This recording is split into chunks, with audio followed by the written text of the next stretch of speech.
Que des belles histoires donc ce matin. Et on commence tout de suite avec la vôtre, Ida Dossi. Alors, si je fais un résumé assez rapide de votre histoire, vous habitiez en France, vous êtes parti en Corée du Sud pour faire un remplacement d'un professeur pour quelques mois, un professeur de français. Là-bas, vous rencontrez l'amour.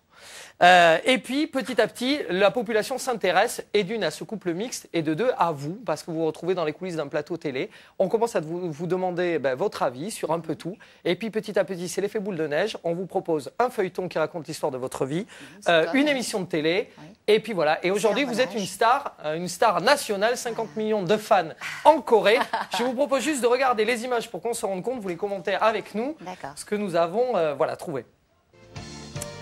Donc ça c'est vous. Alors là j'imagine qu'on vous demande des choses sur le vin. Vous faites une émission de cuisine aussi. Une émission de savoir-vivre, gastronomie, le vin, oui, c'est ça. Ça doit passionner, j'imagine là-bas, parce qu'on a toujours Mon mari à mes côtés. Ah, le voilà, c'est lui qui vous a gardé là-bas. Donc, en costume traditionnel, il y a bien longtemps, avec mon petit dernier, qui a maintenant 3 ans. C'est dingue cette histoire. Alors, c'est une histoire de fou. Donc, effectivement, tout a commencé. Vous êtes resté là-bas, j'imagine, d'abord parce que vous avez rencontré l'amour. Tout à fait. En fait, c'était la suite de mes études que j'y suis allée. Je suis allée en Corée du Sud, des études de commerce international, donc option Asie. Et c'est en fait à l'issue d'un stage en Asie que je suis tombée amoureuse tout d'abord du pays, pas tout de suite mon mari. Et donc, avant d'emboîter sur un DEA, je suis partie juste pour prendre l'air, pour y vivre 1 an ou 2. Et là, j'ai rencontré mon mari. Et je ne suis effectivement jamais rentrée. Et c'est à partir de là que tout a changé. C'est-à-dire que vous n'êtes même pas ni chanteuse, ni actrice, ou quoi que ce soit. C'est que vous êtes juste... Vous avez été adorée parce que vous étiez française. Mais non, mais c'est ce qui est incroyable. Vous aviez été... Attendez, mais faites sortir cette dame. Franchement, vous avez été adorée parce que vous étiez française, tout simplement. C'est un peu ça. Probablement française, essayons avec beaucoup de peine de parler coréen au tout début et puis marier un coréen. Je crois que c'est ce qui a aussi... Alors c'est ce que vous racontez dans ce livre donc, qui retrace cette histoire vraiment extraordinaire, Ida au pays du matin calme, c'est comme ça qu'on appelle la Corée du Sud. Donc, oui, si tout à fait, Corée du Sud. Tout à fait, précisons-le. Et donc oui, c'est ça, c'est-à-dire que vous partez donc de cette histoire de plateau télé, mais très vite on vous propose, genre bafouille. Non, mais très vite on vous propose un feuilleton aussi. C'est ça qui est extraordinaire. Voilà. Une sitcom dans laquelle vous jouez le rôle d'une Française qui est mariée à un Coréen. Et mon mari est en l'occurrence un comique très en vue du moment. Et donc, on repique toutes les aventures et les anecdotes de ma vie quotidienne pour les glisser dans cette sitcom. Et je parle coréen comme je le parle à la ville, à savoir avec 3 fautes par phrase au moins.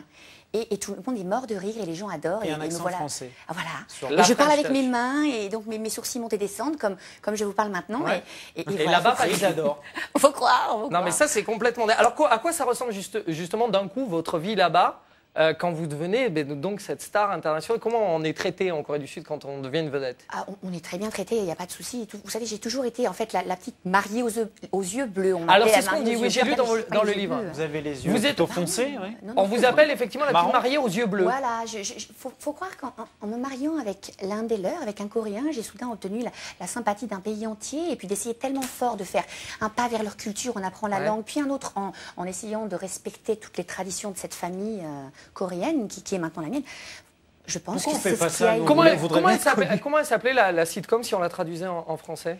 Bonjour, Yobong. Alors, Yobo, c'est le mot qu'on utilise pour appeler son époux, mon chéri. Bonjour chéri, quoi, ça veut dire. Voilà, un peu. C'est un peu ça. Sauf qu'on a francisé le mot en le terminant par ONG. Bonjour, Yobong. Voilà. Ah, d'accord. On vous appelle aussi Madame Oh là là, parce que les Français font Oh là là, et là-bas, pas trop. Pas trop du tout, même. Et simplement, parlant coréen, encore là, avec le ton du français, avec les mains, avec le visage qui bouge énormément, et en glissant quelques Oh là là de manière tout à fait naturelle, ils ont pensé que c'était un gros plan, quelque chose de très pensé, de très...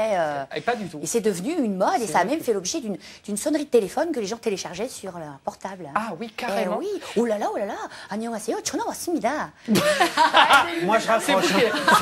C'est vous qui l'avez enregistré, cette sonnerie? Bah oui, c'était ma voix. Ah, c'est génial. Donc, alors, comment ça se passe là-bas? Vous avez des fans, on vous court après, on vous demande des autographes, vous êtes genre une curiosité, j'imagine? Un peu, oui. Ouais, c'est ça. Ça fait 10 ans de télévision quand même maintenant. C'est ça qui est très curieux, c'est-à-dire, est-ce que vous n'êtes pas quelque part frustré d'être la Française très très connue en Corée du Sud et vous arrivez en France et on ne sait pas qui vous êtes? Oh, mais ça fait du bien un petit peu en quelquefois. même temps, Vous savez, de se promener dans la complètement rue et puis, en fait, ici, je suis reconnue par les touristes Les touristes qui, quand ils me rencontrent, trouvent que je ressemble énormément à Ida Dossi. Ouais, c'est drôle. Et une fois qu'on sympathise tout ça, on s'échange des autographes. Enfin, ils me demandent des autographes, bien évidemment. Mais je veux dire, à part ça, non, je suis ravie de venir ici et me promener dans la rue comme ça sans que personne ne me reconnaisse. Pour éviter que tous les Français qui nous regardent ne partent en Corée du Sud pour faire comme vous, ça n'arrive pas tous les jours. Ouais, non plus, c'est si ça. vous êtes arrivé. Ça n'arrive pas tous les jours, mais ça peut arriver à n'importe qui. Aujourd'hui, donc, vous êtes aux commandes de quoi? D'une émission de cuisine, je crois. Une émission d'art de vivre. Ouais. Donc D'art de vivre, cuisine, déco, éducation, santé, etc. Une émission beaucoup plus intellectuelle sur des sujets de société à la radio. Ouais. J'écris aussi pour la presse. D'accord. Je fais des conférences sur des sujets qui vont de l'œnologie à l'allaitement. Ah, vous êtes parti.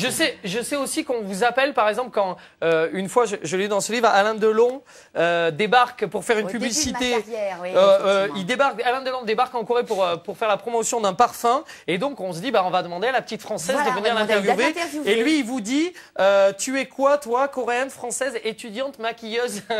C'est sympa parce qu'effectivement, Voilà. il dit, mais c'est qui cette Française que Voilà. je ne connais pas, quoi? Tout à fait. Qu'est-ce J'étais avec qu'elle mon fout là? micro, je tremblais comme une feuille et donc je devais avoir l'interview d'Alain Delon. Et donc au début, il a dit non. Il a fait son émission, puis après il est revenu, puis il m'a royalement accordé son interview. Encore merci. Bien sûr. Alors, tenez-vous bien parce qu'apparemment, donc, vous représentez l'art de vivre à la française là-bas. J'espère que vous êtes conscient du poids Tout à fait. que vous avez sur les C'est épaules. pas toujours facile. Là, je ris, mais Pas de Non, mais bêtises, hein. j'imagine. Bon, très bien. Et la Corée, ça vous plaît toujours? Vous n'avez pas envie de faire un début de carrière en France? pour le moment, la Corée me va très bien. Si vous m'invitez, prendre votre place, la vôtre, pourquoi pas. La mienne, non. La Non, sienne, par contre, on elle peut en se vient libérer d'arriver. assez rapidement.